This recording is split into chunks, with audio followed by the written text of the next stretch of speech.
Hello, আসসালামু আলাইকুম। সবাই কেমন আছেন? আশা করি সবাই ভালো আছেন। আজকে আমি একটা সহজ বিরিয়ানি রেসিপি নিয়ে আসলাম। প্রথমে আমি নিয়ে নিলাম কিছু মাংস, গরুর মাংস। এরপরে আদা, রসুন, কিছু আলু হলুদ দিয়ে মেখে রেখে দিয়েছি, কিছু গরম মশলা,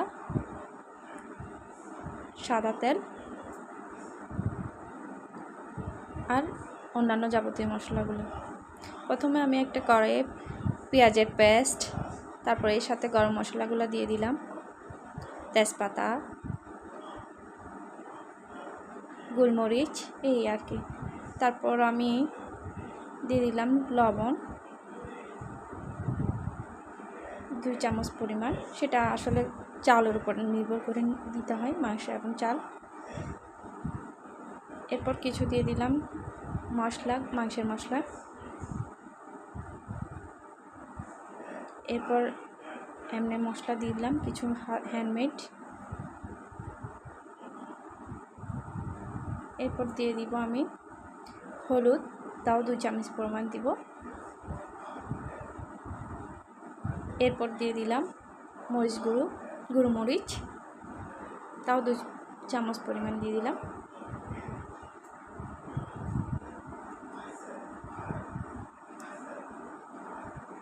এবার মশলাটা একটু কষিয়ে এলে আমি গরুর মাংসটা ঢেলে দিলাম।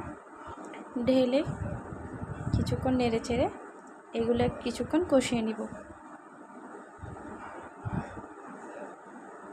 কষিয়ে নেওয়ার পাশাপাশি আমি যে হলুদ দিয়ে আলুগুলো মেখে রেখেছি ওইগুলো একটু ভাজা ভাজা করে নিব। দিয়ে দিলাম একটা কড়াইতে আলুগুলো ভাজার জন্যে।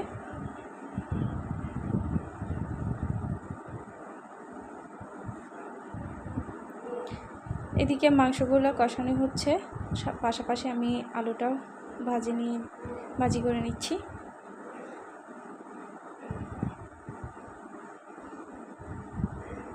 এখন দেখে নিচ্ছি আসলে কতটুক হলো। কষিয়ে এখন প্রায় হয়ে আসছে। এখন আমি চালটা ঢেলে দিব।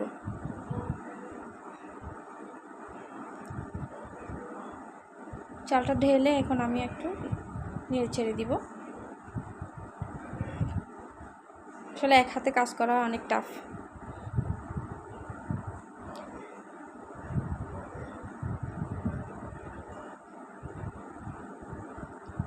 এরপরে ভালো করে চালটা নেড়ে চেড়ে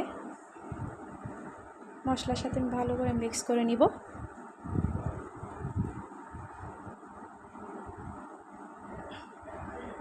যাতে মাংসের মশলাগুলো চালের সাথে ভালো করে মিক্স হয়ে যায়।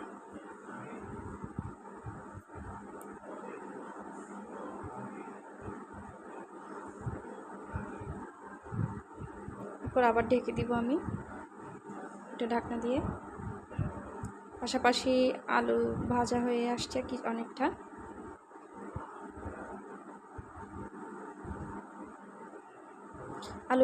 আলুগুলো আমি অল্প অল্প করেই ভাজি করছিলাম, কারণ কড়াইটা ছোটো দিয়েছিলাম, যার কারণে 2 বার করে ভাজতে হচ্ছে আমাকে। তো এগুলো এক পাশ অলমোস্ট ভাজা হয়ে গেছে, অপর পাশটা কিছুটা ভেজে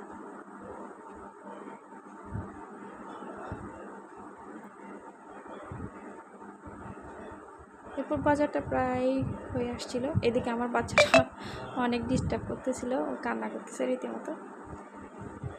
তারপর আলুটা অনেকটা ভাজা শেষ পর্যায়ে এবার আমি আলুটাও ফুটিয়ে নিব।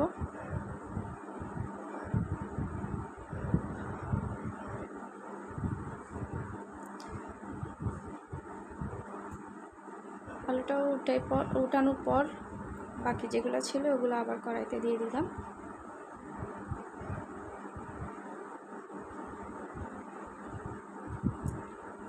পাশাপাশি চালটা দেখে নিচ্ছি কতটুক হলো। এগুলো একটু আবার ভালো করে নেড়ে চেড়ে দিচ্ছি।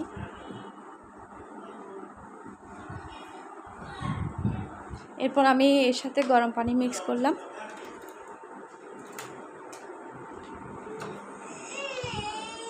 গরম পানিটা মিক্স হয়ে আসলে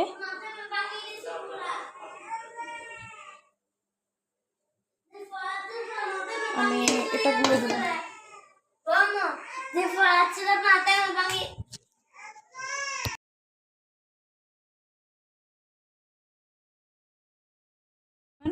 গরম পানি দিলাম।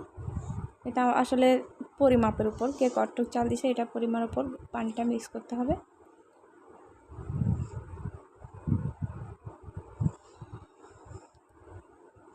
আমি আবার ঢাকনা দিয়ে দিয়ে দিলাম। ওইদিকে বাকি আলু যেইটুকু ছিল ওগুলো প্রায় ভাজা ভাজা হয়ে আসছে।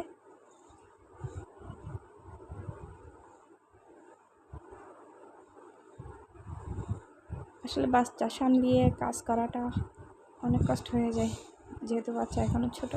তো আমি এখানে অনেক কিছু স্কিপ করেছি, কারণ সময় স্বল্পতার জন্য দেখাতে পারি নাই। তৈরি হয়ে গেল আমার বিরিয়ানি। কেমন লাগলো জানাবেন।